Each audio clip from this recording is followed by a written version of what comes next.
Column যোদ্ধা ভাইয়েরা, আপনারা গত 5ই আগস্ট পরবর্তী সময়ে বগুড়া নন্দীগ্রাম উপজেলায় বিএনপি বগুড়া জেলা কমিটির ভারপ্রাপ্ত সাধারণ সম্পাদক ও সাবেক এমপি মোশাররফ হোসেন ভাই, উপজেলা বিএনপি সভাপতি আলাউদ্দিনের চাস্তো ভাই, উপজেলা ছাত্র দলের সভাপতি জুয়েল সহ অন্যান্য আত্মীয় স্বজন ও অনুসারীদের অত্যাচারের খবর শুনে আসছেন। আমিও নির্যাতনের একজন। রাজধানী ঢাকা তেজগাঁও কলেজের একজন ছাত্র হিসেবে আমি জাতীয়তাবাদী ছাত্র দলের তেজগাঁও কলেজ শাখা এবং কেন্দ্রীয় ছাত্র সংগঠনের একজন কনিষ্ঠ কর্মী হিসেবে কাজ করে আসিতেছি। আমি বিগত জুলাই আগস্টের সকল ছাত্র আন্দোলনের অংশগ্রহণকারী, জাতীয়তাবাদী ছাত্র দল করা এবং বৈষম্য বিরোধী ছাত্র আন্দোলনে অংশগ্রহণের অপরাধে আমাকে তেজগাঁও কলেজ প্রশাসন ও ছাত্রলীগ কর্তৃক চরমভাবে নাজেহাল করেছিল।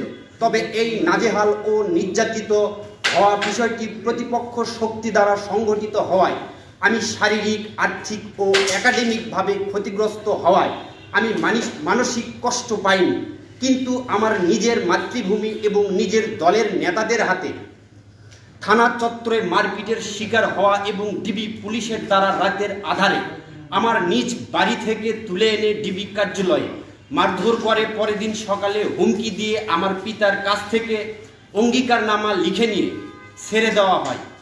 ঘটনার কিছুতেই মেনে নিতে পারছি না। পুনরায় নির্যাতিত হওয়ার হুমকি ও ভয় থাকা সত্ত্বেও আমি আমাদের সামনে আমার সাথে কৃত অপরাধ সংক্ষেপে তুলে ধরছি। আমার উদ্দেশ্য ভবিষ্যতে যেন আর কেউ মোশাররফ বাহিনী বা তার অনুগত পুলিশের হাতে নির্যাতিত হলে ভীত সন্ত্রস্ত হয়ে মুখ বন্ধ করে না থাকে। প্রিয় কলাম যোদ্ধা, একজন প্রতিবাদী তরুণ হিসেবে নিজ এলাকায় বিভিন্ন সময়ে অনাচার, সাংগঠনিক সমস্যা, বিএনপিতে আত্মীয়করণের ব্যাপারে মন্তব্য করে মোশাররফ অনুসারীদের বিরাজভাগ হই।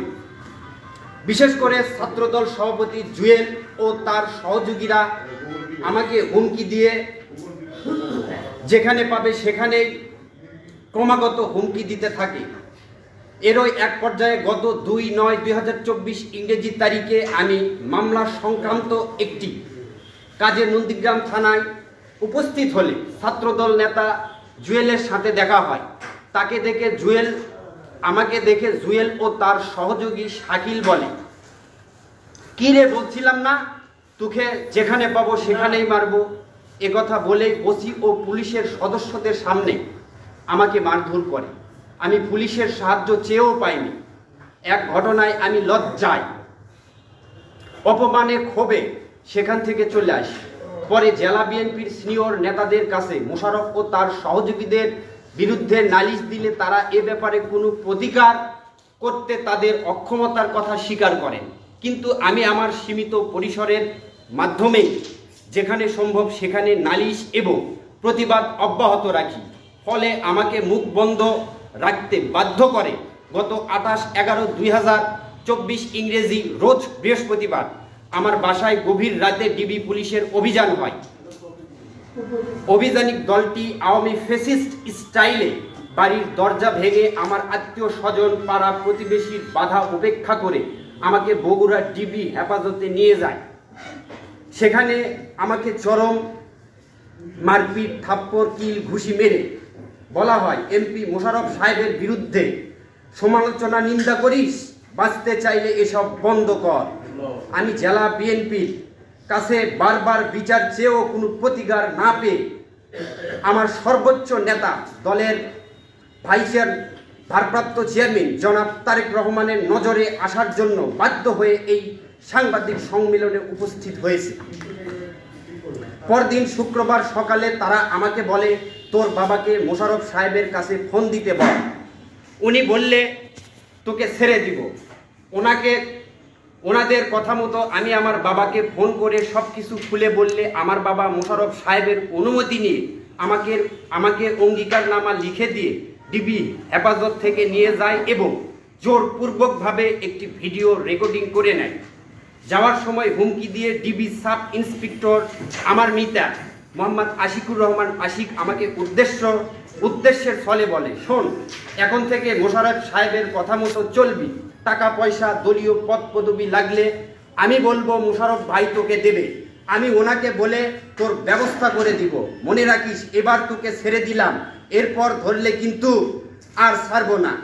প্রিয় ভাইয়েরা আমার, প্রিয় বোনেরা আমার, আমরা কি তাহলে এক ফেসিস্টকে বিদায় দিয়ে আরেক ফেসিস্টের খপ্পরে পড়লাম?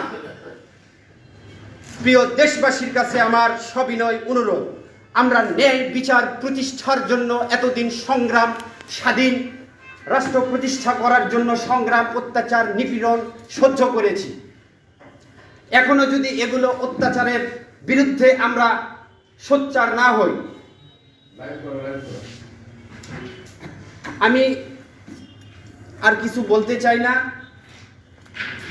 ইতি মোহাম্মদ আশিকুর রহমান মতিন, পিতা আব্দুর রহমান, গ্রাম হাটধুমা, পোস্ট ভাটরা, থানা নন্দীগ্রাম, জেলা বগুড়া। সবাইকে ধন্যবাদ। আসসালামু আলাইকুম। আশিক ভাই, মতিন ভাই, কি এমন শর্টকাট না করে চুপচাপ বসে কথা বলছে। যেটা বলছেন একটু বলার জন্য কাছে রাখেন রে বাবা, যখন চাঁদে তখন কি বলছে, কি প্রশ্ন করছেন?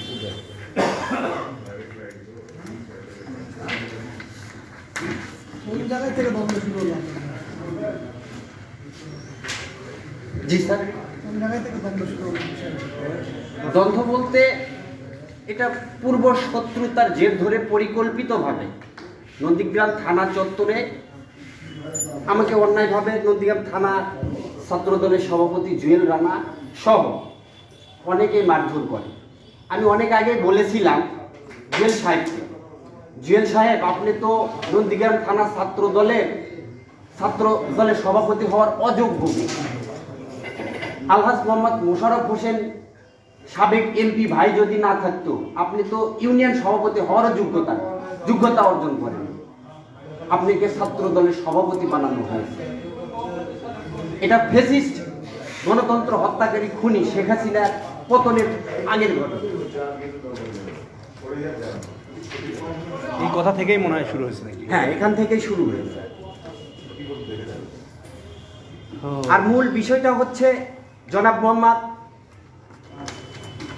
সাবেক সংসদ সদস্য আলহাজ মোহাম্মদ মোশাররফ হোসেন আমাকে প্রতিদ্বন্দ্বী মনে করে। 2022 সালে আমি নমিনেশন প্রত্যাশী ছিলাম ধানের শীষের প্রতীকে। তারপর থেকে তারা আমাকে প্রতিদ্বন্দ্বী মনে করে। এমপি প্রতিদ্বন্দ্বী? হ্যাঁ, আমি এমপি প্রার্থী ছিলাম, নমিনেশন প্রত্যাশী ছিলাম বিএনপি থেকে। আচ্ছা আচ্ছা।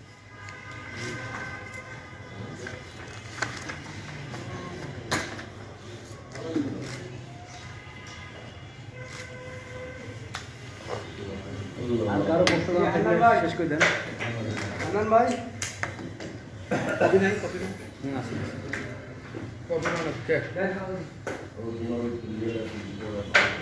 এখন মাঝখানে ওকে করো, লালটা চাপ মারো।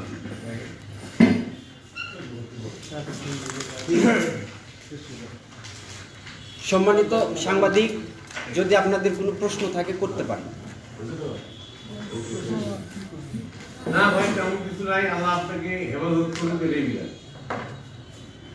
থ্যাংক ইউ, ধন্যবাদ।